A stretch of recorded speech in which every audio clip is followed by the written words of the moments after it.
ఈరోజు మెదక్ పార్లమెంట్ కాన్స్టిట్యున్సీలో నామినేషన్ వేయడం జరిగింది స్వతంత్ర అభ్యర్థిగా. నా పేరు న్యాయవాది కోవూరు సత్యనారాయణ గౌడ్.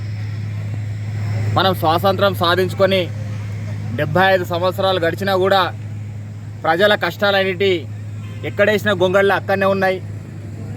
మరి మన స్వాతంత్రం సాధించుకున్నాక మరి మనకు స్వేచ్ఛపథంలో ఉన్నప్పుడు మనకు అప్పు ఎందుకు పెరగాలి? రాష్ట్రాలకు ఎటు చూసినా కూడా అప్పు పెరుగుతుంది. మరి చదువుకున్న యువత కూడా పట్టింపు లేనట్టుగా ఎవరింట్లో వాళ్ళు కూర్చొని ఉంటున్నారు.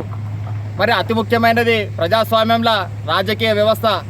మరి ఈ రాజకీయ వ్యవస్థను సరిగ్గా ప్రజల కోసం ఉపయోగించినట్లయితే ప్రజాస్వామ్యం సస్యశ్యామలంగా ఉంటుంది, ప్రజలు సుఖ సంతోషాలతో ఉంటారు.